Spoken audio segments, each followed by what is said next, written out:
So hello everyone, a very good evening to all and welcome to Physicum academy. फटाफट से video को like और share कर दीजिए और चैनल को सब्सक्राइब कर दीजिए और हमें हमारे इस रिवॉल्यूशन में सपोर्ट कीजिए। हम लाए हैं आप लोगों के लिए IITJEM का बिल्कुल ही फ्री कोर्स, 3 मंथ्स का बिल्कुल फ्री कोर्स है for physics and for chemistry. Already 1 month हो चुका है, हमने काफ़ी सिलेबस जो है हम कवर कर चुके हैं और सितंबर तक हम पूरा सिलेबस कर देंगे। हम पढ़ रहे थे केमिकल बॉन्डिंग और केमिकल बॉन्डिंग का अगला लेक्चर नंबर 5 होने वाला है। और ये जो नॉन सब्सक्राइबर्स हैं ये प्लीज़ ज़रा सब्सक्राइब बटन दबा के फिजिकम अकेडमी को सब्सक्राइब कर दे, हमें भी इससे मोटिवेशन मिलेगा। आपका सपोर्ट चाहिए बस कि आप हमसे जुड़े रहें और ये जो चैनल है इसको सब्सक्राइब कर दे।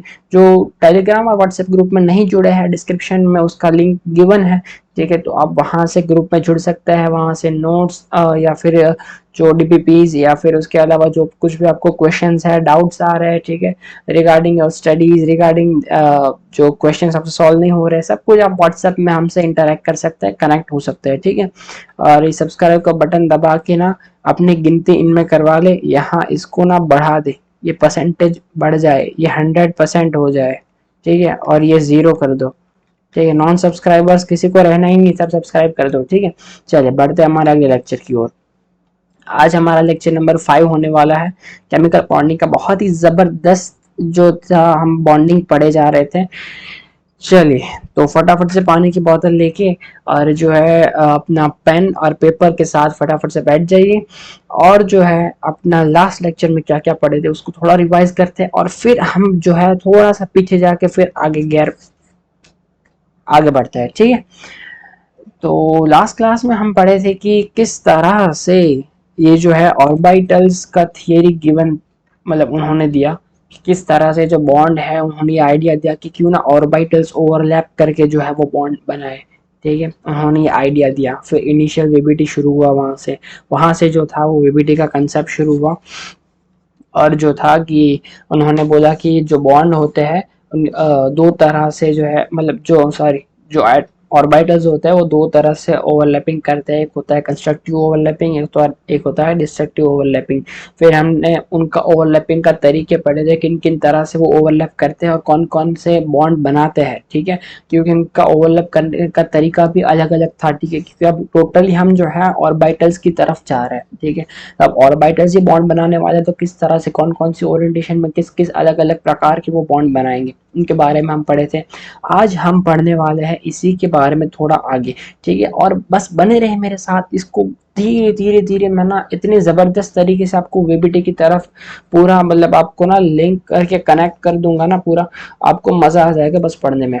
बस आप बने रहे मेरे साथ और जो है नोट्स बनाते रहिए, पेन पेपर साथ में ले लीजिए। शुरू करते हैं हमारा आज का खेला।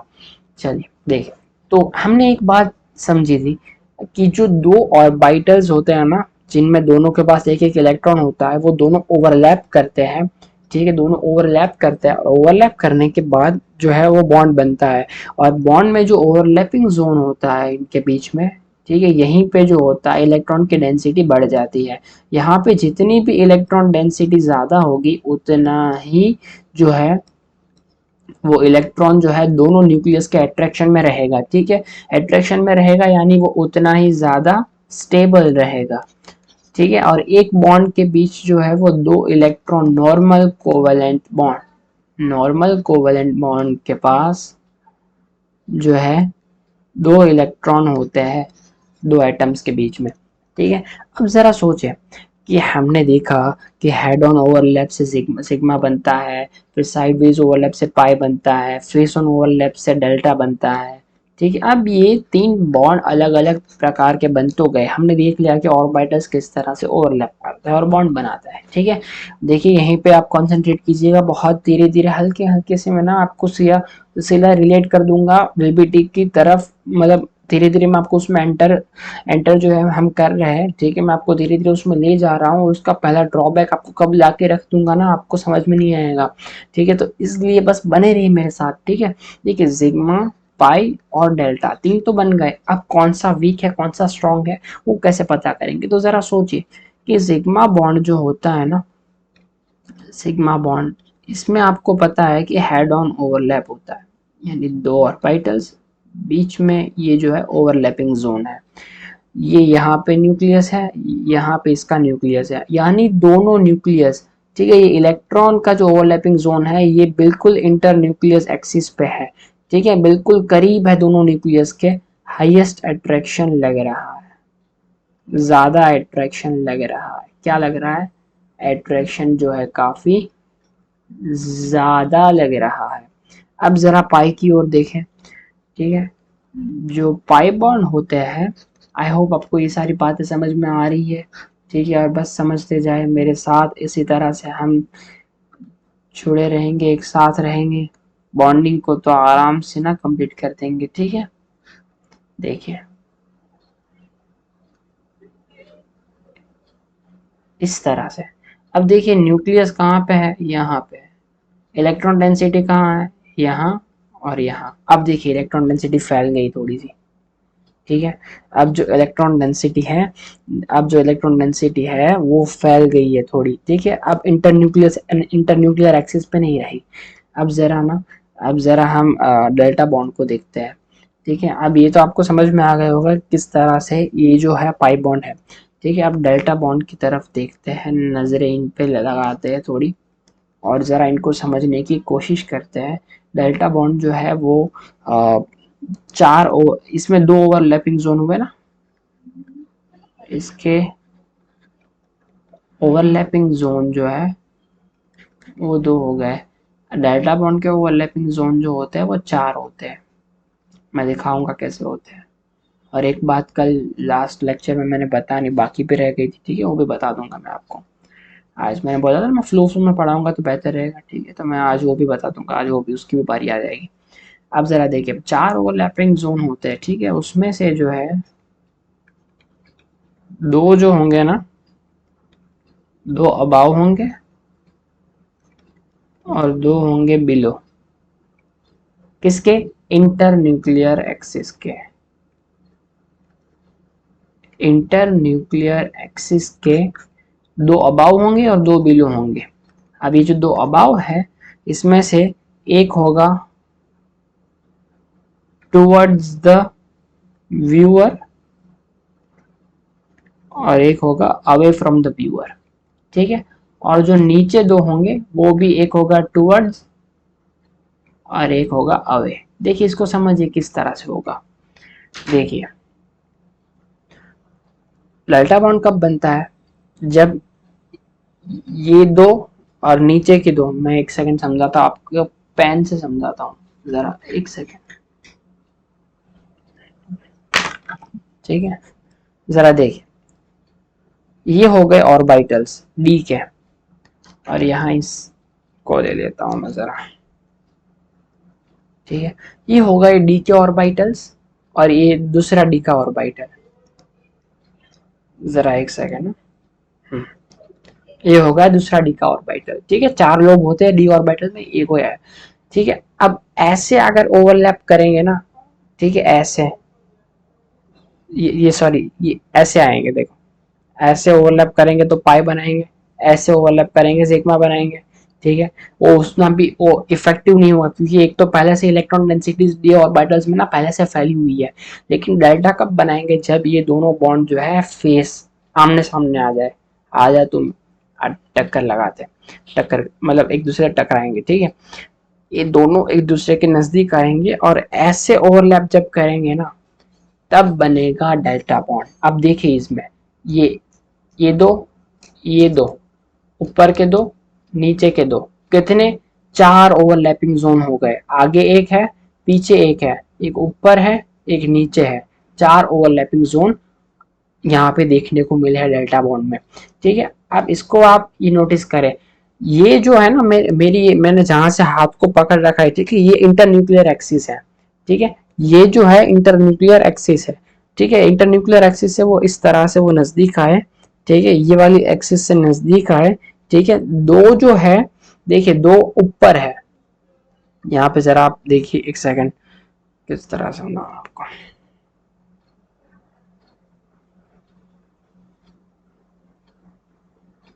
देखिए इस तरह से अगर वो आए, ठीक है, अगर ऐसे डेल्टा बॉन्ड बनाए वो, तो देखिए ये दो जो है ना, ये ऊपर है, ये दो ऊपर है और ये दो नीचे है। उसमें एक टुवर्ड्स द व्यूअर है, एक अवे फ्रॉम द व्यूअर है। इससे भी नीचे भी एक टुवर्ड्स द व्यूअर है, एक अवे फ्रॉम द व्यूअर है। इसको आप देख के आसानी से समझ सकते हैं यार, कोई हार्ड एंड फास्ट इतना नहीं है, ठीक है। नॉर्मल से बात है, मैंने आपको थोड़ा विजुअलाइज करा दिया। आई होप आप इसको समझ गए होंगे, ठीक है। तो इस तरह से जो है डेल्टा बॉन्ड बनता है। अब इसको जरा आप नोट करें, इसको जरा आप देखें कि एक तो है कि यहाँ पे न्यूक्लियस है, यहाँ पे न्यूक्लियस है, बीच में यहाँ पे इलेक्ट्रॉन है। एक है कि यहाँ पे न्यूक्लियस है, यहाँ पे न्यूक्लियस है और इलेक्ट्रॉन डेंसिटी कुछ इस तरह से फैली हुई है। और एक तो है कि यहाँ पे न्यूक्लियस है, यहाँ पे न्यूक्लियस है और चार दिशा में इस तरह से फैली हुई है, वही की बात मत पूछो, ठीक है। मतलब इस तरह से फैली हुई है पूरी इलेक्ट्रॉन डेंसिटी। अब आप जरा बताइए सबसे ज्यादा अट्रैक्शन किसमें होगा। ये हो गया सिग्मा, ये हो गया पाई और ये हो गया डेल्टा, ठीक है। तो इसको मैंने डॉट से रिप्रेजेंट किया है, ठीक है, क्योंकि आधा इलेक्ट्रॉन कैसे दिखाऊं मैं आपको, क्योंकि शेयरिंग में तो 1/4 ही आएगा, ऐसा होता नहीं, ठीक है। अब जरा देखिए यहाँ पे एकदम ओवरलैपिंग जोन में बिल्कुल है, ठीक है। न्यूक्लियस के बिल्कुल इंटरन्यूक्लियर एक्सिस पे है, बिल्कुल कम डिस्टेंस पे है, ज्यादा अट्रैक्शन लगेगा। यहाँ देखो फैल गई है थोड़ी, यहाँ फैल गई है, अट्रैक्शन कम हो जाएगा। यहाँ तो बिल्कुल ही फैल गई है, काफी दूर हो गया न्यूक्लियस से, ठीक है, और भी कम। तो इससे क्या पता चलेगा हमें, जो इलेक्ट्रॉन डेंसिटी जो थी दो न्यूक्लियस के बीच में, जो ओवरलैपिंग जोन जो था जिसमें इलेक्ट्रॉन डेंसिटी उस बॉन्ड को मजबूत बना रही थी, अगर वही फैल जाएगी तो बॉन्ड उससे क्या होगा कि वीक हो जाएगा।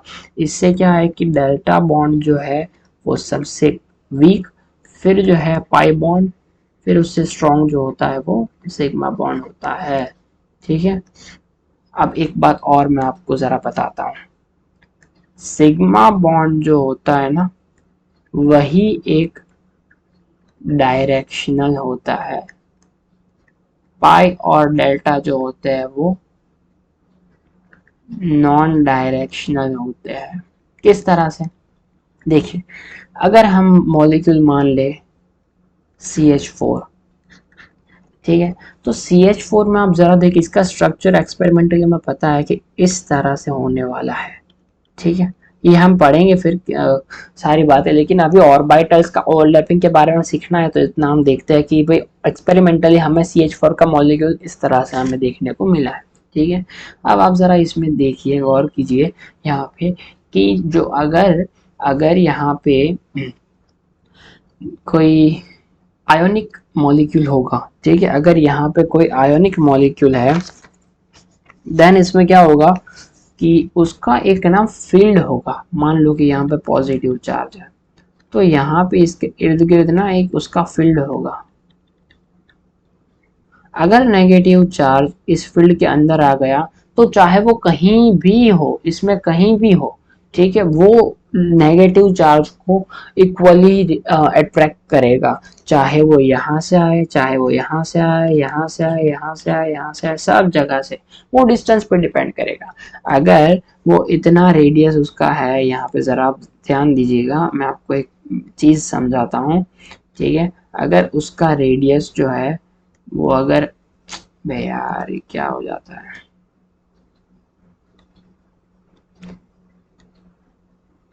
उसका रेडियस अगर हम इतना फिक्स करते हैं, ठीक है, कि पर्टिकुलर डिस्टेंस पे, इतने डिस्टेंस पे वो आ गया नेगेटिव का चार्ज, ठीक है, नेगेटिव का चार्ज यहाँ पे लाई कर रहा है, तो चाहे वो यहाँ से आए, यहाँ से आए, यहाँ से आए, यहाँ से आए, यहाँ से आए, यहाँ से आए, डिस्टेंस सबका इक्वल रहने वाला है, ठीक है। तो वो सबको इक्वली अट्रैक्ट करेगा, यानी जो आयोनिक मॉलिक्यूल्स होते हैं वो नॉन डायरेक्शनल होते हैं, ठीक है। अब जरा देखते हैं, मुझे आपको एट द एंड ये चीज समझानी है। अब मैं धीरे धीरे इस पे मूव करता हूँ, ठीक है। ये होता है नॉन डायरेक्शनल आयोनिक बॉन्ड जो होता है, ठीक है। अब आती है कोवलेंट बॉन्ड की बारी।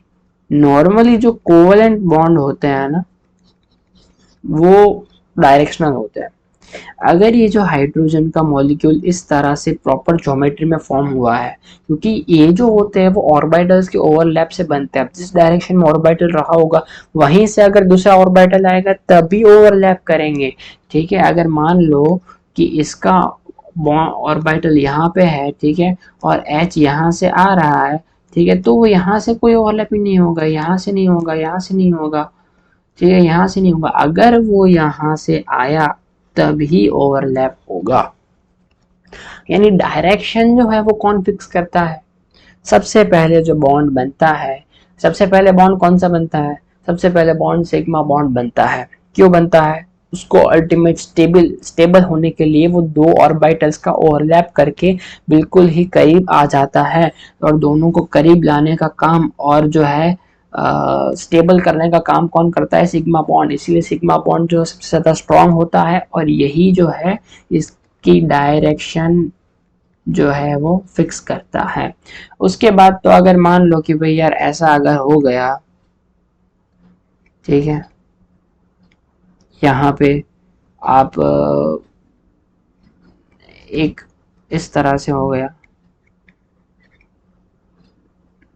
क्या ड्रॉ हो रहा है यार मेरे से आज।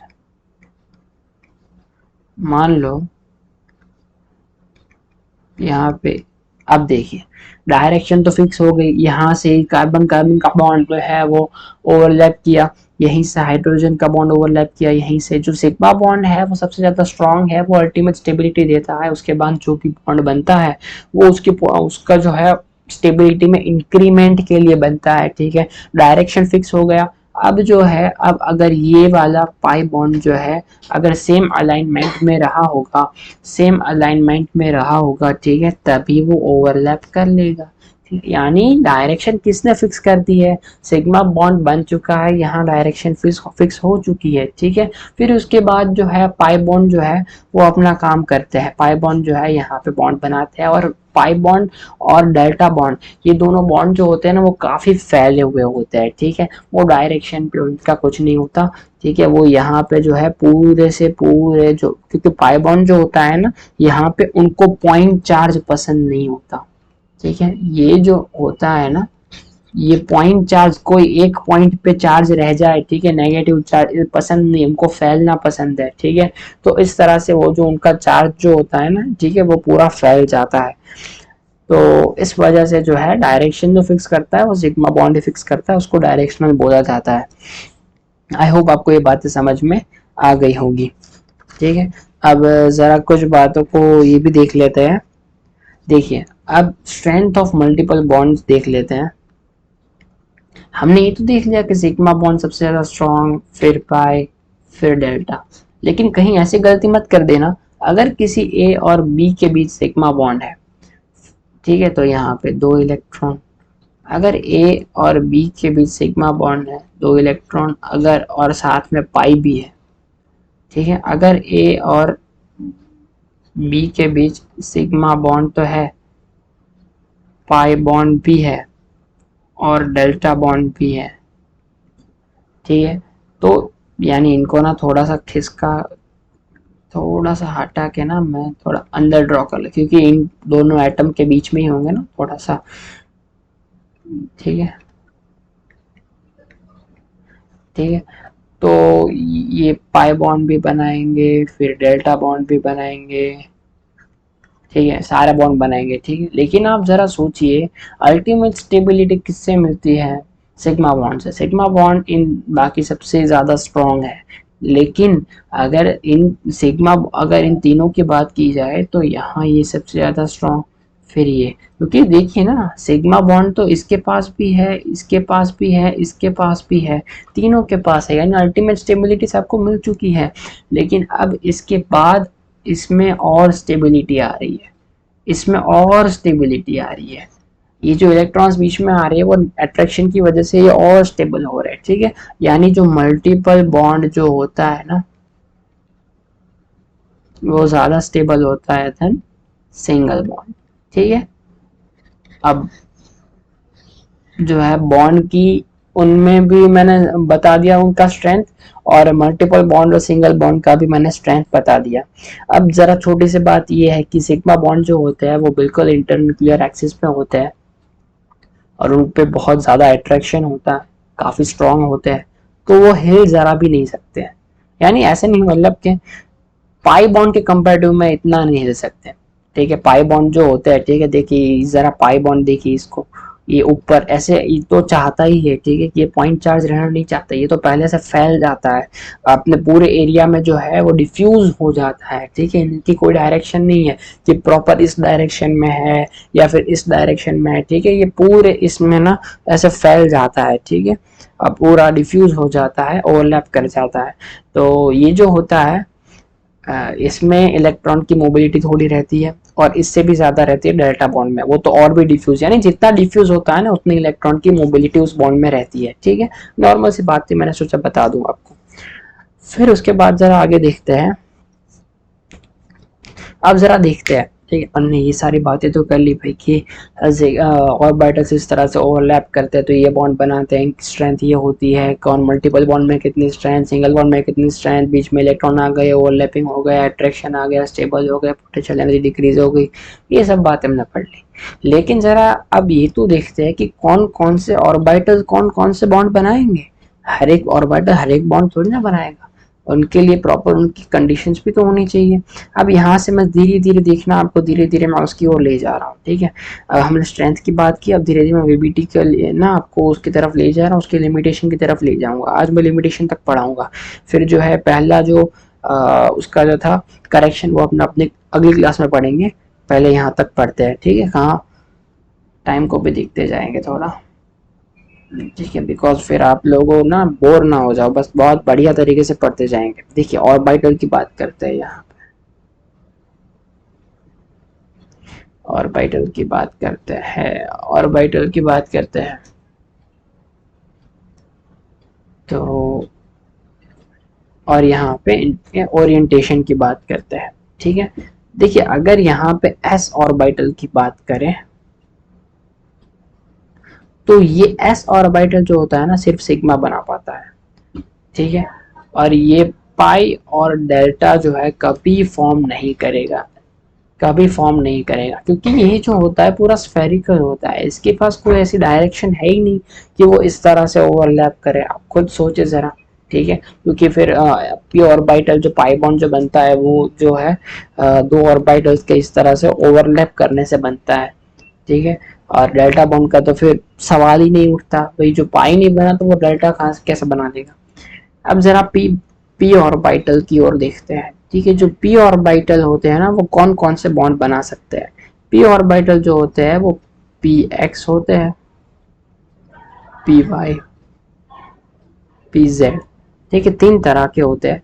इनमें जो होते हैं दो लोब होती है, एक प्लस माइनस। ठीक है, दो लोब होती है। अब जो है हेड ऑन अगर ओवरलैप कर गए तो सिग्मा बॉन्ड बनाएंगे, अगर ये जो इस तरह से ओवरलैप कर जाएंगे, ठीक है, तो पाई बॉन्ड बनाएंगे। लेकिन इनके पास चार लोब ही नहीं कि ये फेस ऑन ओवरलैप करके डेल्टा बॉन्ड बनाए, तो ये सिग्मा बनाएंगे, पाई बनाएंगे, डेल्टा नहीं बनाएंगे। ठीक है, अब जरा देखते हैं डी ऑर्बिटल की तरफ। डी ऑर्बिटल जो होते हैं ना पांच तरह के होते हैं, आपको भी पता है मुझे भी पता है। ठीक है, एक होता है D X square minus Y square, एक होता है डी जेड स्क्वायर, एक होता है D X Y, Y Z और जेड एक्स। इसमें से डी जेड स्क्वायर का शेप कुछ इस तरह से होता है। डी जेड स्क्वायर का जो शेप होता है ना वो कुछ इस तरह से होता है, और यहाँ पे एक रिंग बनी होती है। असल में ना ये दो ऑर्बिटल्स के ओवरलैप करने से, दो ऑर्बिटल्स के जो है ना ओवरलैप करने से एक ऑर्बिटल बन जाता है। ठीक है, ये सारी अलग कहानियां हैं। ठीक है, अभी इसकी तरफ देखते हैं कि दो ऑर्बिटल के ओवरलैप करने से जो है ये डी जेड स्क्वायर ऑर्बिटल बनता है। अब आप जरा सोचिए कि अगर दो ऑर्बिटल ओवरलैप करेंगे तो क्या ये वाला लोग नॉर्मल लोग, मान लो कि ये जो है D X square minus Y square इस तरह से है, तो क्या डी जेड स्क्वायर का लोग भी क्या इतना ही होगा? नहीं, डी जेड स्क्वायर का लोग बढ़ जाता है, क्योंकि दो जो ऑर्बिटल ओवरलैप करके बनाते हैं, ठीक है। और बीच में जो होता है ना, असल में ये बनता कैसे है पता है, मैं आपको दिखाता हूँ। सारी क्वांटम की बात है, अब जरा इस पे नहीं जाएंगे, ठीक है, वरना लंबी लंबी और कंफ्यूजिंग वाली कहानियां हो जाएंगी, ठीक है। इसको ना आप थोड़ा बुक्स में से पढ़ लेना, ये मतलब इम्पोर्टेंट नहीं है उतना, ठीक है, थियोरेटिकल है ज़्यादा ही, और कंफ्यूज करने वाली बात है। ज़रा देखिए, मैं फिर भी आपको ये बात बता देता हूँ कि ये बनते बस किस तरह से है। एक तो होते हैं Y square D X square Y square, ये तो है, ठीक है, अपनी तरह से देखिए, ये मान लो कि एक्स एक्सिस, ये वाई एक्सिस, ठीक है, तो ये एक्स स्क्वायर वाई स्क्वायर इस तरह से होते हैं।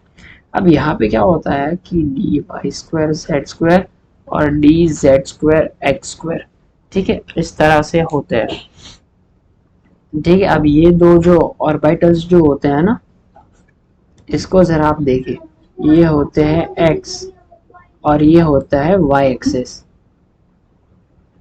ठीक है, और ये होती है जो जेड एक्सिस। इसी तरह से ये होते हैं जेड एक्सिस, ये होती है एक्स और ये होती है वाई, ठीक है। अब देखिए ये जो है वाई और जेड में फैला हुआ है, ठीक है, यानी कि ये इस तरह से है, ये वाई और ये जेड, ठीक है, इस तरह से है। ड्राइंग बहुत गंदी है, ठीक है, हंसना मत, सही से आ नहीं रही है, बाकी बहुत अच्छी ड्राइंग कर लेता हूँ, ठीक है। और एक जो है यहाँ पे आएगा और इस तरह से, अब ये दोनों जो है ना ये ओवरलैप कर जाते हैं। अब ओवरलैप करेंगे तो आप जरा देखिए इसको, जो z एक्सिस वाले जो है ना, यहाँ पे देखिए ये जो है ये z एक्सिस है और ये भी z एक्सिस है, ये तो है एक तरह से वो कॉमन रह रहा है, ठीक है। इसको ना मैं जरा z एक्सिस को सीधा कर देता हूँ, सीधा बना देता हूँ, यहाँ पे z ले लेता हूँ मैं, ठीक है, इसको x और इसको y, इन्हीं बॉन्ड को जरा इस पे सभी को एक तरफ, मतलब सभी को इस पे प्लॉट करते हैं। z एक नया स्लाइड प्लॉट करते हैं, ठीक है, नया स्लाइड ले लेते हैं पहले, देखिए,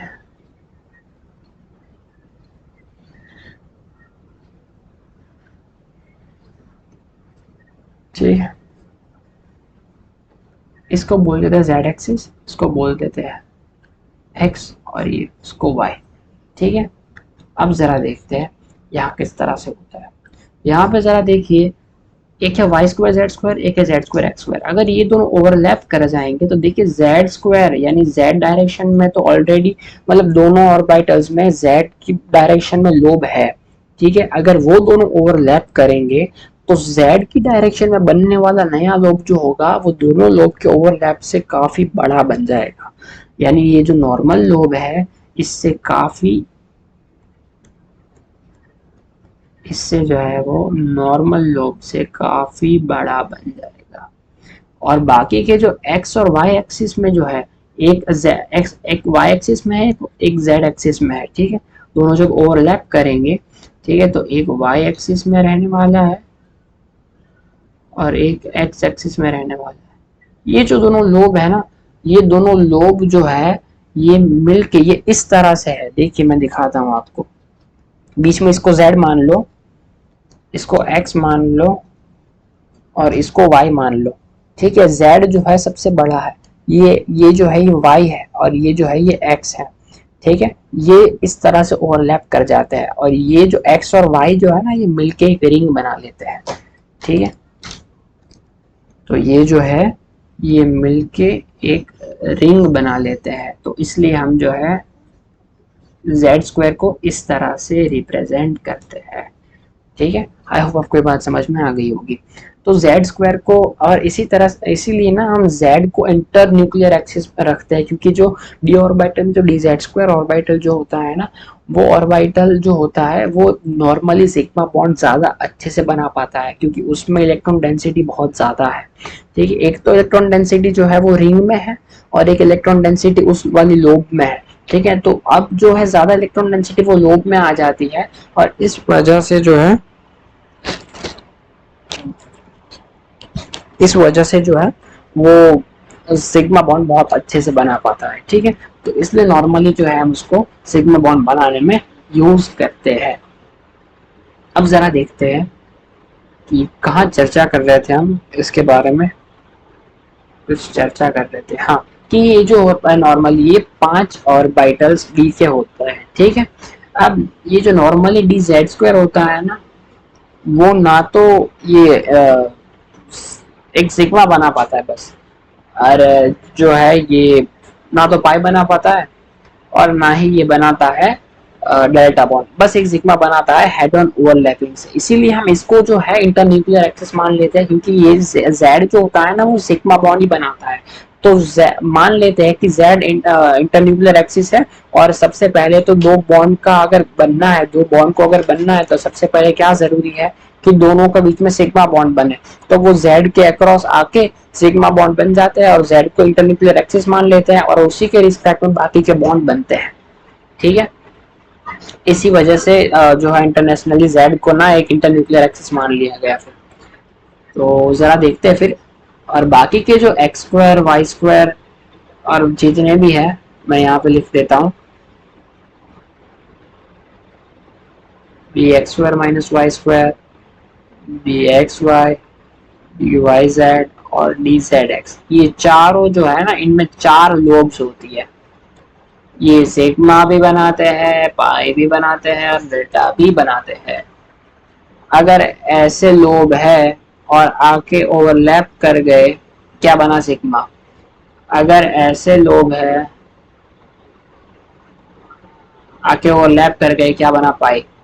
अगर ऐसे लोब है और इस तरह से आके, हंसना मत, गंदी ड्राइंग है पता है, छोड़ दो ना यार, समझ गया ना, तो बन जाता है पाई, ठीक है, सॉरी डेल्टा, ठीक है। तो जरा देखिए, और एक बात और है, बस एक्सिस का फर्क है। अगर हम जेड एक्सिस को ना मान लेना कि सिग्मा बॉन्ड जेड एक्सिस से बना है, ठीक है, तो अब ये वाले होने वाली है जेड एक्सिस, ठीक है। अब अगर आप देखें एक्स स्क्वायर और वाई स्क्वायर क्या होते हैं, अगर इसको हम जेड एक्सिस मान ले, बना जो है वो चारों ऑर्बिटल्स डेल्टा बॉन्ड बना सकते हैं, लेकिन वो एक्सिस पे डिपेंड करता है, हम किस एक्सिस के अलोंग देखते हैं। Normally Z square D Z square है वो सिग्मा बॉन्ड बनाता है, तो उसी को हम इंटरन्यूक्लियर एक्सिस मान लेते हैं। तो अब जो है दोनों अगर इस एक्सिस से आ गए करीब, ठीक है, और यहाँ पे अगर बना लिया सिग्मा बॉन्ड, ठीक है। अब जरा देखिए, अब आप सोचिए, इन्होंने सिग्मा बॉन्ड बना लिया, अब इसके बाद, ठीक है, अब जरा यहाँ पे आप देखिए क्या वो डेल्टा बॉन्ड बना पाए, कौन कौन से बॉन्ड डेल्टा बॉन्ड बना पाएंगे। अगर मैं एक्स और वाई की बात करता हूँ, ठीक है, तो एक्स स्क्वायर और वाई स्क्वायर जो आएंगे ना वो किस तरह से आएंगे, एक्स स्क्वायर वाई स्क्वायर, मैं ये बहुत फिर वो हो जाएगा, मैं इसको थोड़ा इरेज कर देता हूँ, और यहाँ पे मैं फिर से एक स्लाइड पे मैं जरा लिखता हूँ, ठीक है। अब मान लो कि यहाँ पे जेड एक्सिस पे बॉन्ड बन गया, यानी कि जो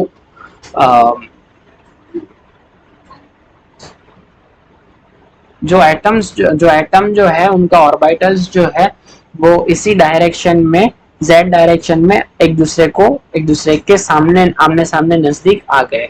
अब जो भी ऑर्बिटल्स होंगे इनके रिस्पेक्ट में अगर फेस ऑन ओवरलैपिंग करेंगे तो डेल्टा बॉन्ड बनाएंगे, अगर नहीं करेंगे तो डेल्टा बॉन्ड नहीं बनाएंगे। अब मैं दिखाता हूँ आपको, देखो ये होता है एक्स, ये होता है वाई। अगर ये एक्स और ये वाई, यहां से आ गया एक्स और ये वाई, देखो फेस ऑन ओवरलैपिंग कर रहा है, बना देगा डेल्टा बॉन्ड, ठीक है। अब किसी और की बात करते हैं,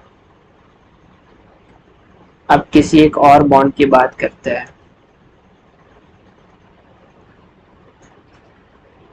किसी और बॉन्ड की बात करते हैं।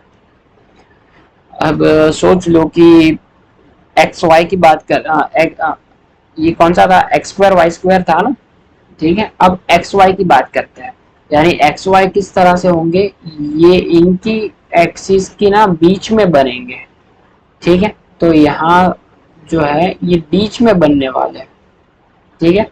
तो यहाँ भी इस तरह से ये बीच में बनेंगे, तो वो भी बना लेंगे, क्योंकि किस तरह से टिल्ट आएंगे थोड़ा, आके ओवरलैप, फेस ऑन ओवरलैपिंग कर जाएंगे। ठीक है, अब जरा देखते हैं, अब जरा अब दिलचस्प बात होगी। ठीक है, अब देखें, अब जो होगा, अब फर्स्ट आएंगे। अगर अब जो है वाई जेड की बात करते हैं, यानी एक तो उसका वाई की डायरेक्शन में हो गया, एक हो गया जेड की डायरेक्शन में, एक हो गया वाई की डायरेक्शन में, वाई डायरेक्शन में, ठीक है, एक हो गया जेड डायरेक्शन में। अब बताए क्या ये करेंगे?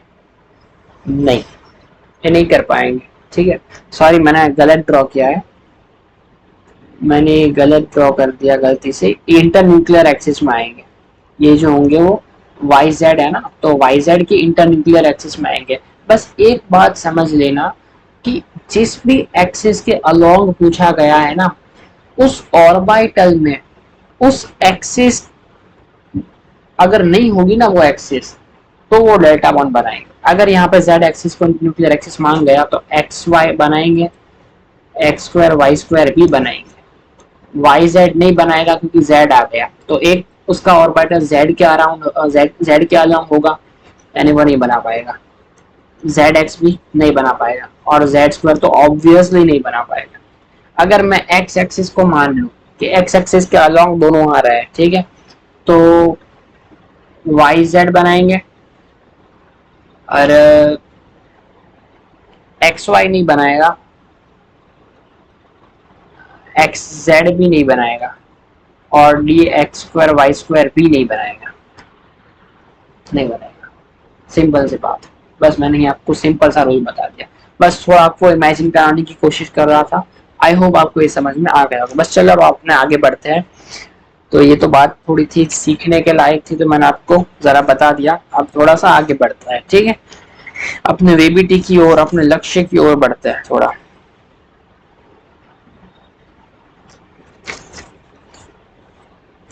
अब मैंने जैसे कि आपको ये बात बताई थी, ये सारी बात तो आपने कर चुके हैं। अब जरा सोचिए, अब जरा अपने दिमाग पे जोर लगाए कि मैंने आपको जो है दो बातें बताई है, मैंने जो है आपको दो बातें बताई है, और यहाँ से वेबीटी की थोड़ी थोड़ी हम शुरुआत करेंगे आगे आगे। ठीक है, अब तक जो है हमने सारा पढ़ लिया है, इस तरह से बॉन्ड बनते हैं, और ऑर्बिट इसका सारा खेला हम पढ़ चुके हैं। अब जरा थोड़ा आगे बढ़ते हैं और वीबीटी की ओर देखते हैं। जरा एक बात ना कॉन्ट्राडिक्ट करती है, कॉन्ट्राडिक्ट कौन सी बात करती है कि एक तरफ तो हमने ये बोला, एक तरफ जो है हमने ये बोला कि जो ओवरलैपिंग जोन जो होता है ना, यानी जिस भी ऑर्बिटल जो ओवरलैप करेगा उसमें जितनी इलेक्ट्रॉन डेंसिटी ज्यादा होगी वो बहुत अच्छा बॉन्ड बनाएगा।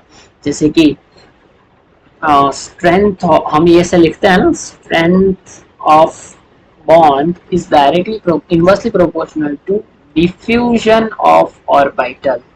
ठीक है, एक तो हम ऐसी बात बोल देते हैं, ठीक है, ये पहली बात हो गई। और दूसरी हम क्या बात बोल देते हैं कि जो भी बॉन्ड बनते हैं, एटम्स जब करीब आते हैं तो सबसे पहले बॉन्ड बनता है वो कौन सा होता है? सिग्मा बॉन्ड होता है।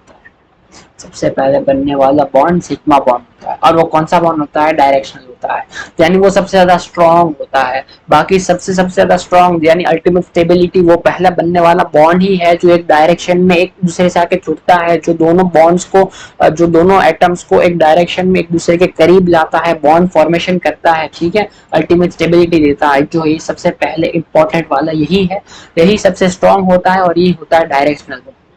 ठीक है, जिसे हम कहते हैं ये जो सिग्मा बॉन्ड जो दो एटम्स के बीच में बनता है, ये क्या होता है? डायरेक्शनल होता है। और इसके बारे में हम क्या बोलते हैं कि ये सबसे ज्यादा स्ट्रॉन्ग बॉन्ड होता है। अब क्या आपको ऐसा नहीं लगता कि हम दो अलग अलग बातें बोल रहे हैं? क्या यहाँ पे बात कॉन्ट्राडिक्ट नहीं कर रही? एक तो हम बोल रहे हैं कि strength of bond is inversely proportional diffusion of orbital, और एक तो हम बोल रहे हैं कि directional orbital is strong bond. यानी कि यहाँ पे आप जरा आप तवज्जो दीजिए, यानी एस ऑर्बिटल जो होता है वो उस बिल्कुल ही कम डिफ्यूज होता है, और उसमें इलेक्ट्रॉन डेंसिटी बहुत ज्यादा होती है, स्ट्रेंथ ऑफ बॉन्ड काफी बढ़ जाती है। और जो पी जो होता है, यहाँ हम बोल रहे हैं कि पी जो है वो वीक बॉन्ड बना रहा है, क्योंकि वो डिफ्यूज्ड है थोड़ा, उसमें इलेक्ट्रॉन डेंसिटी थोड़ी सी फैल जाती है, तो जो बॉन्ड की स्ट्रेंथ होती है वो कम हो जाती है। और यहाँ पे हम क्या बोल रहे हैं कि यहाँ पे जो डायरेक्शनल होगा वो स्ट्रॉन्ग बॉन्ड बनाएगा।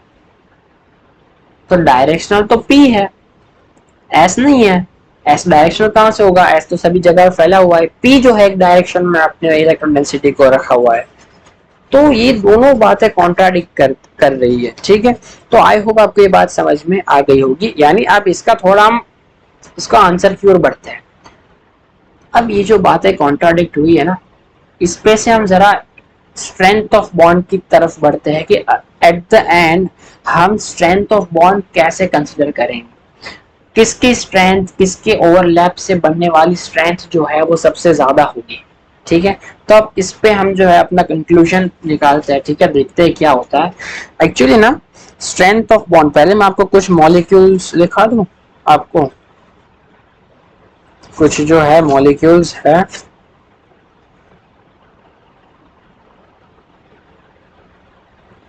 कुछ मॉलिक्यूल्स। अच्छा पहले ना मैं आपको एक और ओवरलैपिंग की बात समझा देता हूँ मैं आपको, ठीक है। एक एक और ओवरलैपिंग की बातें समझा रहा हूँ मैं आपको थोड़ी।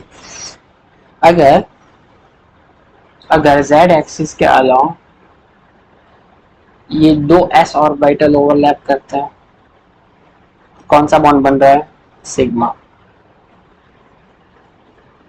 अगर यहाँ पे ये दो ओवरलैप कर रहे हैं तो कौन सा बॉन्ड बनता है, सिग्मा। अगर यहाँ पे ऐसे अगर ओवरलैप कर गए तो भी देखिए ये जो है सेम साइन के है, ये भी सेम साइन पे ओवरलैप करेंगे, ये भी सेम साइन पे ओवरलैप करेंगे, तो भी बॉन्ड बन जाएगा। यानी इनकी डायरेक्शन जो है वो काफी इन पे इंपॉर्टेंस रखती है, ठीक है। यहाँ पे भी क्या बनेगा, सिग्मा बॉन्ड बन जाएगा, ठीक है। अगर अगर हम कुछ ऐसा ले ले बॉन्ड, अब करके दिखा ओवरलैप, अब तो नहीं होगी, ठीक है। अब जो है ओवरलैपिंग नहीं होने वाली, क्योंकि वीबीटी क्या बोलती है कि सेम फेस में जब वो ओवरलैप करेंगे उनकी डायरेक्शन जो आमने सामने आएगी तब ही वो बॉन्ड बनेगा। यहाँ पे जो है वो वीबीटी अलाउ ही नहीं करती और यहाँ पे कोई भी बॉन्ड फॉर्मेशन नहीं हो रहा, ठीक है। जरा हम एक बात और देख लेते हैं कि जेड एक्सिस, अगर ये तो मैंने आपको बात बोल दी ना कि जेड एक्सिस पे कौन कौन से, फिर भी बोल देता हूँ, मैंने सिर्फ डेल्टा बॉन्ड के लिए बोला कि अगर जेड एक्सिस पे अगर जो है इंटरन्यूक्लियर एक्सिस हम मानते हैं तो कौन कौन से जो ऑर्बिटल से डेल्टा बॉन्ड बनाएंगे, ये मैंने आपको बता दिया। अब एस और पी के बारे में भी देख लेते हैं कि कौन कौन से बनाएंगे, ठीक है। जेड एक्सिस का देखते हैं पहले, एन एस जो है वो सिग्मा बनाएगा, एन पी जेड जो है वो सिग्मा बनाएगा, क्योंकि एक ही डायरेक्शन में अगर दोनों पी आएंगे हेड ऑन ओवरलैप होगा, ठीक है, यही जेड एक्सिस है। अगर पी जेड आए तो इसी डायरेक्शन में ऐसे आएंगे, ऐसे, तो हेड ऑन ओवरलैप सिग्मा बनाएंगे। और बाकी के जो है एन पी वाई और एन पी एक्स ये दोनों बनाएंगे पाई, ठीक है। फिर जो है एक जो है जेड स्क्वायर ये बनाएगा सिग्मा, क्योंकि फिर से डी ऑर्बिटल जेड स्क्वायर के अलोंग आ रहा है, ठीक है, इस तरह से आएंगे, ठीक है, तो वो बनाएंगे सिग्मा, ठीक है। और डेल्टा बॉन्ड का तो मैंने आपको बता दिया था कि भाई D X square Y square बनाएंगे और डी एक्स वाई बनाएंगे, ठीक है, क्योंकि इनमें जेड नहीं आ रहा, तब वो डेल्टा बॉन्ड बना लेंगे, तब उनका फेस ऑन ओवरलैप हो जाएगा। अब जरा देखते हैं एक और, ठीक है। ये बातें ना ओवरलैपिंग के पहले समझ दो, फिर उसके बाद में स्ट्रेंथ पे जंप करेंगे, वरना फिर आप कंफ्यूज हो बोले कि ये पता ही नहीं चल रहा, तो ऐसा नहीं होगा, ठीक है। अब वाई एक्सिस को अगर इंटरन्यूक्लियर एक्सिस मानते हैं तो एन एस जो है वो तो हर बार सिग्मा ही बनाएगा, एन पी वाई जो है ना वो भी सिग्मा बनाएगा, बाकी के जो है एन पी जेड और एन पी एक्स ये दोनों जो है वो पाई बनाएंगे। फिर एन डी जेड स्क्वायर तो यहाँ पे आएगा ही नहीं यार, कोई बॉन्ड नहीं बनाएगा, ठीक है, क्योंकि वो जेड स्क्वायर आके क्या करेगा, ऐसे आके वो कुछ बना ही नहीं सकता, ठीक है, क्योंकि फिर उसमें इलेक्ट्रॉन डेंसिटी वो मैच नहीं होगा, वो कोई बॉन्ड नहीं बनाता, ठीक है, वाई एक्सिस के अलावा। फिर अगर हम यहाँ पे अब वाई एक्सिस का बोला है ना, तो देखिए वाई एक्सिस पे आपको पता है कि देखो वाई एक्सिस की बारी आई है तो डी ऑर्बिटल जो वाई एक्सिस के अलोंग होगा, जो वाई एक्सिस के अलोंग होगा ना वो एक सिग्मा बॉन्ड बनाएगा। तो आपको पता है कि y एक्सिस के अलोंग तो dx² y² होता है, एक लोब उसका x डायरेक्शन में होता है, एक y डायरेक्शन में होता है, तो ये एक बनाता है, ठीक है, सिग्मा बॉन्ड। बाकी के जो होते हैं, ये जो होते हैं dxy और dzx, ये दोनों जो होते हैं ना, सॉरी ये मैंने y एक्सिस के लिए लिखा दिया, क्या गलती कर दी। एन पी वाई क्या सिग्मा बनाएगा, N P Z N P X pi बनाएंगे, सही है। फिर जो है एक्स स्क्वायर वाई स्क्वायर ही सिग्मा बनाएगा, बिल्कुल सही है, ठीक है। नहीं सही सही जा रहा है, टेंशन मत लो, टेंशन मत लो, क्योंकि मैं नोट से कम और मैं खुद से ज़्यादा समझा रहा था आपको, तो दिक्कत होने की बात नहीं है, बस ये आखिरी गलत लिख दिया था। अब जैसे कि वाई एक्सिस को इंटरन्यूक्लियर एक्सिस माना है, तो जिस ऑर्बिटल में वाई एक्सिस का रोल नहीं आएगा वो डेल्टा बॉन्ड बनाएंगे, dz(x) ये बनाएगा डेल्टा बॉन्ड। और इसके अलावा जो बाकी के जो दो है जिसमें जो इंटर न्यूक्लियर एक्सिस वाले हैं, एक तो है dxy और एक है dyz, ये y पे नहीं रहेंगे, इंटर न्यूक्लियर एक्सिस में रहेंगे, ठीक है। तो ये दो जो होंगे ना वो इस तरह से आएंगे, इस तरह से आएंगे, इंटर न्यूक्लियर एक्सिस पे रहेंगे, ठीक है। तो ये कौन सा बॉन्ड बनेगा, इसमें पाई बॉन्ड बनेगा इस तरह से, तो ये जो बनाएंगे वो पाई बनाएंगे, ठीक है। इसको जरा आप देख लीजिएगा, बहुत आसान सी चीज है, बस किस न्यूक्लियर एक्सिस पे कौन कौन से ऑर्बिटल्स है, कैसे कैसे बॉन्ड्स बना रहे हैं। स्ट्रेंथ के बारे में बात कर चुके हैं, लेकिन अब जो हमारा स्ट्रेंथ का क्वेश्चन वहां पे अटका हुआ है उसको हम इसके बाद कवर करते हैं। जरा देखिएगा यहाँ पे, अगर जेड एक्सिस की सॉरी एक्स एक्सिस की बात कर ले यहाँ पे, तो ये तो सिग्मा बनाएगा, एन पी एक्स भी सिग्मा बनाएगा, ये पी वाई और पी जेड जो है पाई बनाएंगे। अब एक्स एक्सिस के अलोंग तो ये एक होता है, ये भी सिग्मा बनाएगा। बाकी के जो भी है डेल्टा कौन बनाएगा, जिसमें एक्स नहीं आता, यानी जो डी वाई जेड है, ठीक है, ये डेल्टा बनाएगा। बाकी तो जेड एक्स आता है, एक्स वाई आता है, एक्स स्क्वायर वाई स्क्वायर आता है, सब में आ जाता है, ठीक है, एक्स, तो वो डेल्टा नहीं बनाएंगे। अब जो बचे कौन से, एक तो जेड स्क्वायर बनाता ही नहीं है, बचे एक्स वाई, ठीक है, एक्स वाई इंटर न्यूक्लियर है, ठीक है, और जो है एक बचता है जेड एक्स, ठीक है, दोनों इंटर न्यूक्लियर है, ये बना देंगे पाई बॉन्ड, ठीक है। तो कौन कौन से इंटर न्यूक्लियर एक्सिस पे कौन कौन सा बॉन्ड बनेगी, सारी बातें मैंने आपको पूरी कहानी समझा दी। आई होप आपको ये सारी बातें समझ में आ गई होगी। जरा फ्रेश अप हो जाओ, पानी वानी पी लो, फिर उसके बाद अपना जो क्वेश्चन जहाँ पे अटका हुआ है कि जो कॉन्ट्राडिक्शन आया था उसके बारे में जरा चर्चा करते हैं, ठीक है। चलो पानी पी के जरा फ्रेश अप हो जाए, फिर अपने आगे बढ़ते हैं इसमें।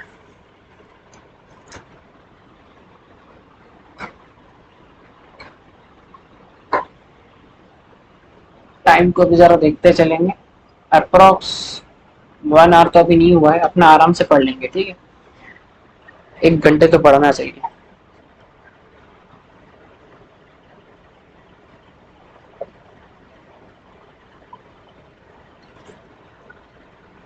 हाँ ये कि नोट्स बनाते रहेगा साथ में, नोट्स बहुत जरूरी है, नोट्स नहीं बनाओगे तो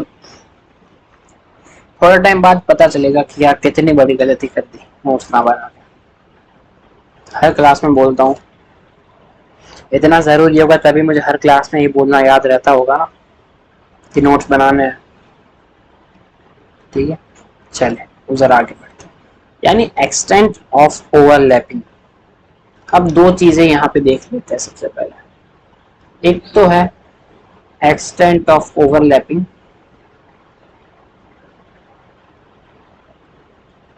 ये डिफ्यूजन के इनवर्सली प्रोपोर्शनल होता है, जितना कम डिफ्यूज होगा उतना एक्सटेंट जो है ओवरलैपिंग की अच्छी होगी, ठीक है। और एक होता है size of orbital, size of orbital, ठीक है, जितना मतलब के साइज पे भी डिपेंड करता है, जितना कम साइज होगा उतनी उसकी इलेक्ट्रोडेंसिटी उसके अंदर अच्छी होगी, समझ में आ गया, ठीक है। अब जरा एक बात और देख लेते हैं कि कौन कौन जो है इनकी साइज जो है, साइज के बारे में थोड़ी चर्चा कर लेते हैं। साइज ऑफ ऑर्बिटल्स का एक ऑर्डर लिख लेते हैं हम। 1s की सबसे कम होगी, फिर जो होने वाली है 2s, देखो इसको ना बहुत ध्यान से समझिएगा, ठीक है। अब जो है मैं आपको वो स्ट्रेंथ के बारे में ले जा रहा हूँ, फिर वहीं से मैं आपको वीबीटी में कनेक्ट कर दूंगा, ठीक है। देखिए 2s, फिर जो है 2s और 2p की थोड़ी ज्यादा होगी, लेकिन 2s और 2p की ऑलमोस्ट ऑलमोस्ट साइज इक्वल होगी, क्योंकि सेम शेल में है ना, ऑब्वियसली 2p की ज्यादा होगी।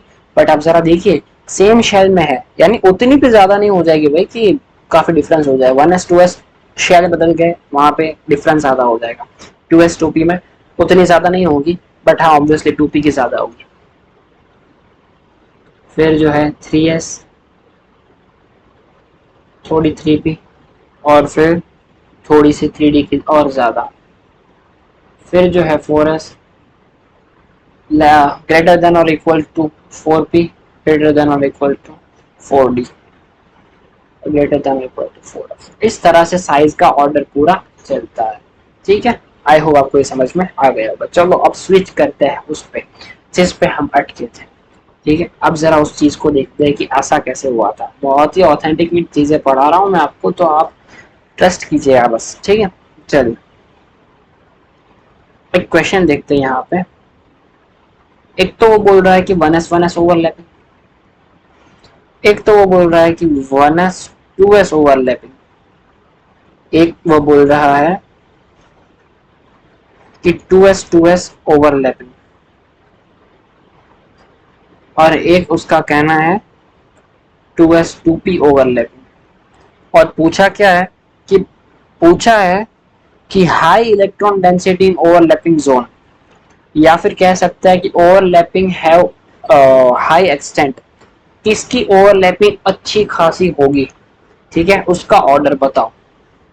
ओवरलैपिंग की बात की है उन्होंने, तो ऑब्वियसली 1s की सबसे ज्यादा होगी, फिर 1s 2s की होगी, फिर जो होने वाली है 2s की होगी, फिर उसके बाद 2s 2p की होगी, ऑब्वियसली क्योंकि ओवरलैपिंग की उन्होंने बात की है, ठीक है। लेकिन हमें ये पता है कि ओवरलैपिंग जो इलेक्ट्रॉन डेंसिटी जो बीच में रहती है, उसके साथ साथ जो है डायरेक्शनल प्रॉपर्टी भी जो है उसमें इन्वॉल्व करती है स्ट्रेंथ में। अब दोनों के बीच में कंपटीशन हो जाता है कि हम डायरेक्शनल की तरफ जाए या फिर उसमें रही इलेक्ट्रॉन डेंसिटी की तरफ जाए, ठीक है। यहाँ पे अगर पूछ लिया जाए कि सिर्फ ओनली इलेक्ट्रॉन डेंसिटी के ऊपर से या फिर एक्सटेंट ऑफ ओवरलैपिंग के ऊपर से आपको बताना है, तो ऑर्डर इस तरह से रहेगा। लेकिन जो स्ट्रेंथ ऑफ बॉन्ड जो होती है ना, strength of a bond, bond की जो स्ट्रेंथ है वो दो चीजों पे डिपेंड करती है। एक तो है एक्सटेंट ऑफ ओवरलैपिंग, जो हमने देखा कि भाई ये हो गई, और दूसरी जो चीज होती है ना वो होती है उसकी डायरेक्शनल प्रॉपर्टी, जैसे कि मैं आपको कब से चिल्ला चिल्ला के बोल रहा हूँ, ठीक है। ये दो चीजों पे डिपेंड करती है। लेकिन डोमिनेट कौन करता है? Extent of overlapping. और अगर एक्सटेंट ऑफ ओवरलैपिंग कब डोमिनेट करेगा? अगर हम दो ऑर्बिटल्स को देते हैं जिनमें साइज का डिफरेंस ज्यादा है, ठीक है, तो ऑब्वियसली कम साइज का डिफरेंस वाला अच्छा बॉन्ड बनाएगा और ज्यादा साइज का डिफरेंस वाला उससे पुअर बॉन्ड बनाएगा, वीक बॉन्ड बनाएगा, ठीक है। उतनी उसमें एक्सटेंट ऑफ ओवरलैपिंग अच्छी नहीं होगी, इसमें जो है साइज मैटर करता है। लेकिन अगर अगर बिल्कुल इक्वल जैसा साइज है उन दोनों का, तो यहाँ पे डायरेक्शनल प्रॉपर्टीज मैटर कर जाती है, डोमिनेट कर जाती है। कब? जब उनके साइज में उतना डिफरेंस नहीं है। एक क्वेश्चन मैं आपको नेक्स्ट स्लाइड पे लिखता हूँ, उसको जरा सॉल्व करने की कोशिश कीजिएगा, ठीक है। बस इसको ना, ये दो पॉइंट को आपको जरा ध्यान में रख लेंगे, आपके जो है जो भी ऑर्बिटल्स ओवरलैप करेंगे उसकी स्ट्रेंथ आप आसानी से जान सकते हो, ठीक है। तो अब जरा देखते हैं, एक तो है ए 1s 1s 2s 2s 2s 2p। अब जरा देखो, यहाँ पे देखो, अब पूछा है यहाँ पे strength of overlapping, strength of bond, strength पूछी है। ये जो ऑर्बिटल्स ओवरलैप करेंगे तो इनकी ओवरलैपिंग से कौन सा बॉन्ड जो होगा उसकी स्ट्रेंथ सबसे ज्यादा होगी। अब मैंने स्ट्रेंथ के बारे में तो सिर्फ एक्सटेंट ऑफ ओवरलैपिंग पूछे, तो फिर आपको सिर्फ साइज के ऊपर से बता देना है, क्योंकि सिर्फ एक्सटेंट पूछ रहा है। अगर स्ट्रेंथ पूछ ली ना, तो स्ट्रेंथ तो एक्सटेंट पे डिपेंड करती है, लेकिन डायरेक्शनल प्रॉपर्टी पे भी डिपेंड करती है। और मैंने बता दिया कि कब एक्सटेंट पे करेगी, कब डायरेक्शनल पे करेगी। एक क्वेश्चन आपको कराता हूँ उसके ऊपर से, उसको फॉलो करोगे ना, आराम से स्ट्रेंथ के क्वेश्चन आप कर दोगे, इजीली आप इसको सॉल्व कर दोगे। कैसे होगा? 1s को देखो, सबसे छोटा साइज और दोनों ही डेंस, बिल्कुल एक्सटेंट ऑफ ओवरलैपिंग बहुत अच्छी होगी। तो जो ए है सबसे ज्यादा रहने वाला है। उसके बाद जब हम 1s 2s पे मूव करते हैं, ठीक है, उसके बाद जैसे हम 1s 2s पे मूव करते हैं, यानी एक तो 1s ही रहा, लेकिन एक बदल के 2s हो गया, ऑब्वियसली 1s 2s उसके बाद आएगा। फिर उसके बाद दोनों को 2s कर दिया, और यहाँ पे दोनों एक 2s 2p है। अब जरा देखिए इन दोनों में, देखिए यहाँ पे दोनों सेकेंड शेल के हैं और यहाँ पे भी दोनों सेकेंड शेल के हैं। यहाँ पे इन दोनों के बीच में जो है टू, दोनों में एक तो 2s कॉमन ही है, और दूसरी साइड जो है एक 2s कर रहा है और एक 2p कर रहा है, जिनके साइज में उतना डिफरेंस नहीं है क्योंकि दोनों एक ही शेल के हैं। लेकिन एक में डायरेक्शनल प्रॉपर्टी है और एक में डायरेक्शनल प्रॉपर्टी नहीं है, तो जो ज्यादा डायरेक्शनल होगा डोमिनेट कर जाएगा। तो यहाँ पे इसके बाद B आएगा और उसके बाद C आएगा। इस तरह से स्ट्रेंथ डिफाइन किया जा सकता है। आई होप आपको ये बात समझ में आ गई होगी। एक आध दो क्वेश्चंस और करते हैं, एक क्वेश्चन और करते हैं, ठीक है। यहाँ पर मैं नेक्स्ट स्लाइड पे लिखता हूँ, एक क्वेश्चन और है जो कि है 1s 2s ना, इससे भी क्वेश्चन आ सकता है, ठीक है, और ये अंडरस्टैंडिंग के लिए भी मस्त है। ये बॉन्डिंग पढ़ रहे हैं तो फिर सही से पढ़ेंगे, ऐसा नहीं कि बीच में सिर्फ उड़ा दिया। अगर समझ में नहीं आ रहा तो समझ में लाओ, क्योंकि मैं तो बहुत अच्छे पढ़ा रहा हूँ। और फिर भी समझ में नहीं आ रहा तो फिर व्हाट्सएप ग्रुप तो दिया ही है, कनेक्ट करो मुझसे, इंटरेक्ट करो और पूछो डाउट। इनका ऑर्डर बताओ स्ट्रेंथ का। स्ट्रेंथ मैंने पूछा है, ठीक, तो जो अच्छे स्ट्रेंथ होगी, देखें 1s ये तो सबसे ज्यादा ही रहने वाला है। सबसे छोटा फर्स्ट शेल में कोई भी डायरेक्शनल ऑर्बिटल होगा ही नहीं, तो कोई सवाल ही नहीं उठता, ठीक है, कि साइज इक्वल है, चलो इसको जोड़ दो। 1s सबसे छोटा, सबसे बेस्ट। अब यहाँ पे जो है एक आ गया 1s 2s और एक आया गया 1s 2p। तो 2s और 2p में इतना साइज का डिफरेंस नहीं है, तो जहां पर डायरेक्शनल प्रॉपर्टी आई वहां पे वो डोमिनेट कर गया। फिर उसके बाद आएगा b। अब यहाँ पे 2s वालों की चर्चा शुरू हो गई। तो अगर हम यहाँ पे देखते, एक तो है 2s एक है 2s 2p और एक है 2p 2p। अब सेकेंड शेल की बात हुई, उतना साइज डिफरेंस होगा नहीं, यहाँ पर डायरेक्शनल कूट कूट के भरा हुआ है f, फिर यहाँ पे थोड़ा कम e और यहाँ पे उससे भी कम d। तो इस तरह से स्ट्रेंथ का ऑर्डर फाइंड आउट करेंगे। बहुत ही आसान सा तरीका, बस 2 स्टेप मैंने आपको बोल दिए। 2 ऑर्बिटल्स को कंपेयर करो, उनके बीच में साइज का डिफरेंस देखो और फिर डायरेक्शनल प्रॉपर्टी देखो, बस इस हो गया। स्ट्रेंथ इजीली आप फाइंड आउट कर लो। ऐसे ही जो है स्ट्रेंथ ऑफ पाई बॉन्ड के बारे में जरा बात कर लेते हैं।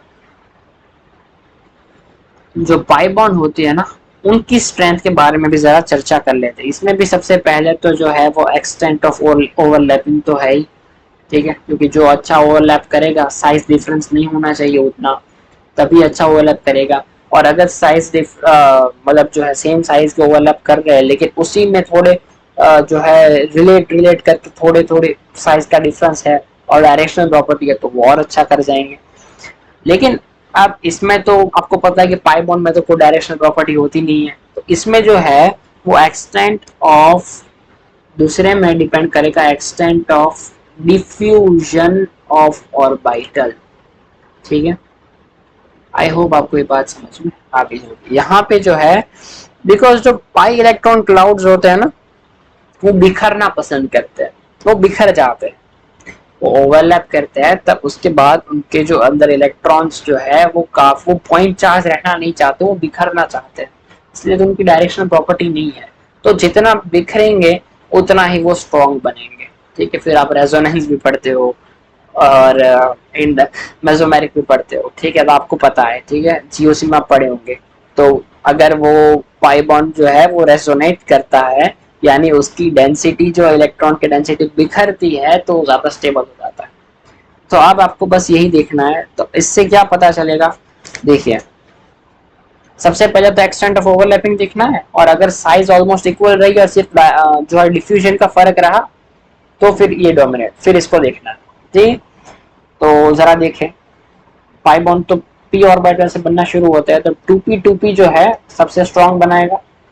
फिर उसके बाद जो है वो 2p, और फिर जो है थर्ड शेल में जाना पड़ेगा, डी तो थर्ड में आता है, तो 3d। उसके बाद जो है आप जरा देखें 2p और 3p भी होता है ना। देखिए 2p और 3p भी होता है, 2p और 3d भी होता है। एक तो 2p 3p से कर रहा है, एक तो 2p 3d से कर रहा है। तो एक बार 3p एक बार 3d, कौन ज्यादा डिफ्यूज? 3d। कौन आया? 3d। ज्यादा मतलब स्ट्रेंथ में बढ़िया किसकी आई? 2p 3d की। फिर उसके बाद 2p 3p की। ठीक है, और फिर इसके बाद जो है इसी तरह से 3p और 3d की ज्यादा होगी, फिर 3p और 3p की होगी।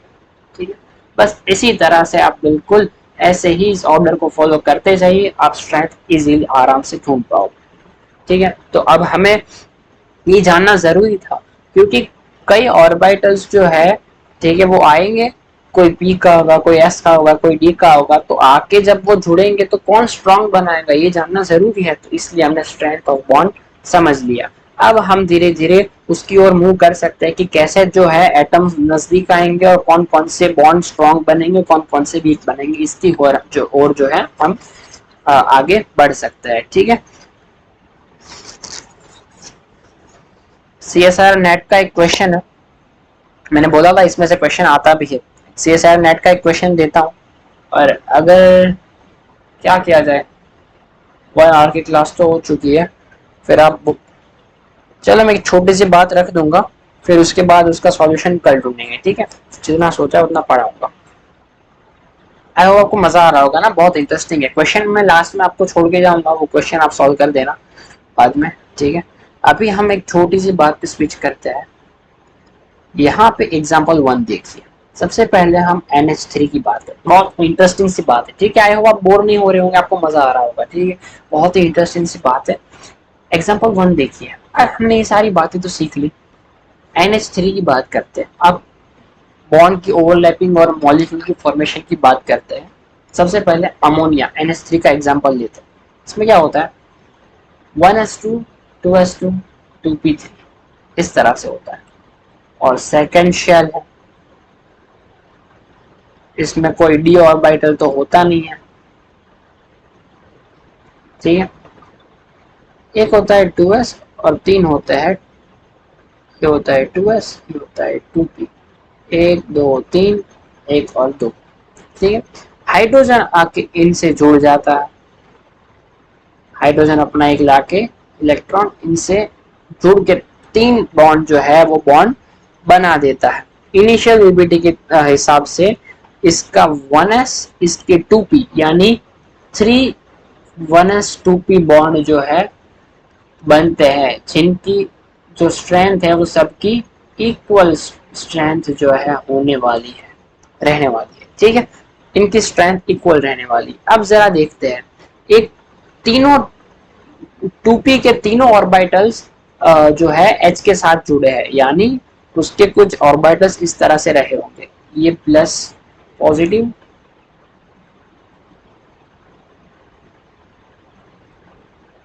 देखिए ये हो गया px, ये हो गया py। ठीक है, px में आके जुड़ा होगा, py में आके जुड़ा होगा, इसका 1s। ठीक है, इसका 1s, इस तरह से यहाँ पे ओवरलैपिंग किया होगा। ठीक है, तो इसका जो है ऐसे ओवरलैपिंग उन्होंने किया होगा। और आपको पता ही है कि जो एक तो x डायरेक्शन में है, एक है y डायरेक्शन में, तो इनके बीच में एंगल कितना होगा, 90 डिग्री का एंगल रहा होगा। लेकिन यहाँ पे हम ढूंढ तो लेते हैं कि एच एन और एच के बीच में 90 डिग्री का एंगल होता है, ठीक है, और ऑल एन एच बॉन्ड जो है वो इक्वल स्ट्रेंथ के है, ये तो सही बात है। लेकिन जो ये जो है 2px1s 2py1s और 2pz1s, ये तीन बॉन्ड बनते हैं, इनका एंगल 90 डिग्री हम इनिशियल ग्रेविटी के अकॉर्डिंग मानते तो है, लेकिन इनका एंगल होता है 107 डिग्री, ये ना होके 107 डिग्री एंगल होता है इनका। यहाँ पे जो है इसको इनिशियल ग्रेविटी एक्सप्लेन नहीं कर पाई। अब एक और बात देखते हैं जरा, एक और बस जबरदस्त बात है, अब जरा देखना, ठीक है, धीरे धीरे एक एक करके ना सबको फिल करेगा ये, देखा। अब एग्जांपल 2 देखते हैं। एक तो उसने पहले क्या किया, एंगल को फिल कर दिया, क्योंकि उसने जो बताया था कि एक इस डायरेक्शन में जो है ऑर्बिटल होगा, वहां से ऊपर से आके ओवरलैप करेगा, यहाँ से ओवरलैप करेगा, एंगल 90 होना चाहिए, लेकिन नहीं हुआ, 107 डिग्री था। एक को तो पहले फेल कर दिया, अब दूसरी बात को फेल करेगा, कैसे, देखो देखते हैं। CH4 मॉलिक्यूल को देखते हैं, इसमें जरा देख, 1s2 2s2 2p2 1s2 2s2, ये तो वैलेंस तो यही रहेगा, ठीक है, सेकेंड शेल का यही है, सेकेंड शेल, ठीक है, वैलेंस शेल इस तरह से, और ये एक्साइट कर जाएगा, आपको पता है कि एनर्जी गैप कम होता है, तो according to excitation theory VBD ने जैसे बताया था, चलो ये भी सही है। सिर्फ मैं जो है वैलेंस शेल उसी को ड्रॉ करता हूँ, ठीक है, फिर ज्यादा कंफ्यूजन हो जाएगा वरना। तो ये इस तरह से एक्साइट कर जाएगा और हाफ फिल्ड ऑर्बिटल बना देगा। अब क्या होगा, यहाँ हाइड्रोजन आएगा, यहाँ हाइड्रोजन, यहाँ हाइड्रोजन, यहाँ हाइड्रोजन, यानी तीन जो है, ये कौन सा होगा, 2px 2py और 2pz, और ये 1s 1s 1s, और ये जो है 2s और ये होगा 1s, यानी तीन जो है वो 2p1s ओवरलैपिंग से ऑर्बिटल्स बन रहे हैं। सेम स्ट्रेंथ रहेगी उन तीनों की, तो ठीक है, सेम स्ट्रेंथ रहने वाली है।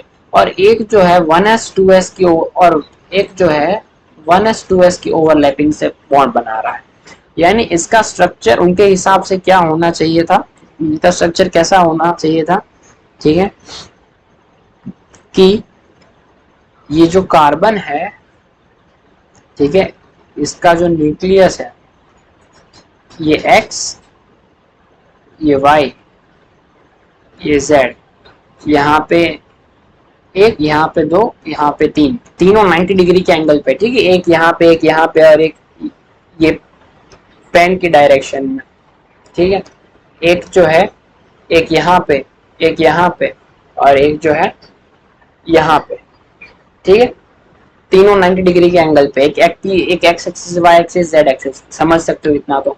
और जो है कार्बन का जो एस ऑर्बिटल जो है, उससे एक एस ऑर्बिटल ऐसा बनेगा, कुछ ऐसा बनना चाहिए, ठीक है, क्योंकि एक एस एस ओवरलैप करता है और एक P S P S P S तीन ओवरलैप करते हैं। लेकिन एक्सपेरिमेंटली में क्या पता चला, और इसका अब ऑब्वियसली दो एस ओवरलैप करता है तो उनका तो कोई एंगल बनने वाला है ही नहीं, उनका तो कोई एंगल ही नहीं बनेगा, ठीक है, लेकिन जो एंगल बनेगा वो किसका बनेगा, तीनों एच पी एच, इनका एंगल बनेगा कितना, 90 डिग्री होना चाहिए, लेकिन एंगल क्या आया, सॉरी सी है, सी है यहाँ, एंगल क्या आया, एंगल आया 109 डिग्री। चलो इसको तो उसने पहले भी फेल कर चुका था, लेकिन यहाँ पे उन्होंने क्या बोला कि 2p1s 2p1s 2p1s तीन ऑर्बिटल्स हैं सेम स्ट्रेंथ के, और जो है 2s 2s 1s 2s, ठीक है, तीन जो है वो 2p1s के हैं, और एक जो है 1s 2s, यानी दोनों की स्ट्रेंथ डिफरेंट है, लेकिन एक्सपेरिमेंटल क्या जाना गया कि चारों कार्बन हाइड्रोजन की बॉन्ड स्ट्रेंथ जो है, बॉन्ड स्ट्रेंथ जो है चारों की सेम है, दूसरा फेलियर, यानी कुछ तो अभी भी गड़बड़ है कि स्ट्रेंथ जो है वो तो हमने सही फाइंड आउट कर ली, लेकिन अभी भी जो है तीनों वो स्ट्रेंथ का ऑर्डर हमें नहीं मिल पा रहा है। फिर दो जो है यहाँ पे फेलियर के बाद तीसरा उनको कामयाबी भी मिली, देखिए PH3 में यहाँ पे जो है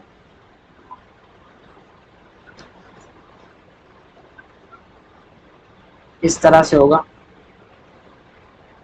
CH3P और 3D, 1 2 3, लेकिन हाइड्रोजन है तो उसके तो इलेक्ट्रोनेगेटिविटी उतनी ज्यादा है नहीं कि एक्साइट करेगा, तो इसी में रहेगा, तो 3 हाइड्रोजन यहाँ आके जुड़ जाएंगे। तो यहाँ पे उसका जो स्ट्रक्चर होगा वो इस तरह से होना चाहिए फॉस्फोरस का, एक इस डायरेक्शन में, एक इस डायरेक्शन में, एक इस डायरेक्शन में। जो ऑर्बिटल्स है एक यहाँ पे, एक यहाँ पे, एक यहाँ पे, और इनके बीच में 90 डिग्री का एंगल होना चाहिए। एच पी एच के बीच में 90 डिग्री का एंगल होना चाहिए। तो एग्जैक्टली उनका स्ट्रक्चर बिल्कुल ऐसा ही देखा गया। इनकी स्ट्रेंथ, बॉन्ड की स्ट्रेंथ तीनों की इक्वल देखी गई, और जो है इनका एंगल जो था वो नियरली 94 डिग्री या नियरली 90 डिग्री का 90 डिग्री ही आ रहा था। यहाँ पे जो है तीनों 3p1s ओवरलैपिंग से बने थे, तीनों की बॉन्ड स्ट्रेंथ भी सेम आ रही है और एंगल भी सेम आ रही है। यानी उनको लगा कि नहीं, कुछ तो मॉलिक्यूल्स है अभी भी जो हमारी बात मान रहे हैं, जो हमने जो बोला है उस पे जो है वो काम कर रहा है, यानी उसको फॉलो कर रहा है। अब जितने भी मॉलिक्यूल्स थे जो इस बात को इनिशियल मतलब जो इन्होंने बताए थी, ठीक है, जो बातें उसको फॉलो कर रहे थे, वो कुछ ग्रुप नंबर 15 और ग्रुप नंबर 16 के थे। 15 में जो था वो PH3, ASH3, SBH3, BiH3, SH2, SEH2, TEH2, बस इतने मॉलिक्यूल्स थे जो उसको, जो उन्होंने बोला गई बातें जो थी इनिशियल वेबिटे की, इतने मॉलिक्यूल्स का स्ट्रक्चर वो एक्सप्लेन कर रही थी, और इन्हीं को बोला जाता है ड्रैगोस मॉलिक्यूल्स। अब इनमें क्यों वो लग रहा था कंसेप्ट, क्या ऐसी बात थी, और अब जब वो फेल हो चुका है तो वीबीटी का करेक्शन क्या आया, आने वाली अगली क्लास में सब पढ़ेंगे। बस ऐसे ही दिलचस्प केमिकल बॉन्डिंग पढ़ने के लिए जुड़े रहिए मेरे साथ और बने रहिए फिजिकैम अकेडमी। ठीक है, इस चैनल को सब्सक्राइब कर दीजिए, और यहाँ पे हमारे कांस्टेंट वीडियोस आते रहेंगे। 3 महीने में हमने जो आप लोगों का जैम का सिलेबस कंप्लीट कराने की बात की है, ठीक है, वो डेफिनेटली हम अचीव करेंगे। ठीक है, तो इसी तरह से जो है मैं आपको पढ़ाता रहूंगा, और आगे की बात भी हम नेक्स्ट क्लास में ये पढ़ेंगे कि क्या करेक्शन आया, और ड्रैगोस मॉलिक्यूल्स में क्या ऐसी बात थी कि वो फॉलो कर रहे थे। ठीक है, ये सब बातें हम पढ़ेंगे अगले लेक्चर में। तो ये सब जानने के लिए बने रहे मेरे साथ, मिलते हैं अगले क्लास में। एक CSIR नेट का मैं एक क्वेश्चन आपको लिखा देता हूँ, ठीक है, वो आप सॉल्व करने की ट्राई कीजिएगा। ठीक है, अगली क्लास में जब हम शुरू करेंगे ना, तब सबसे पहले ये क्वेश्चन को ना हम सॉल्व करेंगे। आप खुद से ट्राई कीजिएगा। CSIR नेट में एक क्वेश्चन है, स्ट्रेंथ का ऑर्डर पूछा गया है। यहाँ ए ऑप्शन है 1s1s greater than 2s2s greater than 2s2p greater than 2p2p। B option है 1s1s 2p2p 2s2p 2s2s। तीसरा क्वेश्चन है, और तीसरा ऑप्शन है 2p2p 2s2p 2s2s 1s1s। ठीक है, लास्ट ऑप्शन है 1s1s 2s2p 2p2p। इन्होंने बस ये पूछा है कि इनमें से बॉन्ड स्ट्रेंथ का ऑर्डर बताइए कौन सा करेक्ट है। CSIR नेट में आया हुआ क्वेश्चन है, नेक्स्ट क्लास में आते ही सबसे पहले इसको सॉल्व करेंगे और फिर अपने बढ़ेंगे अपने आगे वीबीटी की क्लास में। ठीक है, वीबीटी में आगे क्या करेक्शन आया और क्यों ड्रैगोस मॉलिक्यूल में ये सब फॉलो हो रहा है, सब बातें अपने आगे पढ़ेंगे। बस ऐसे ही बने रही मेरे साथ। So good night, take care, sweet dreams, और मिलते हैं हमारी अगली क्लास में। तब तक टेक केयर, बाय बाय।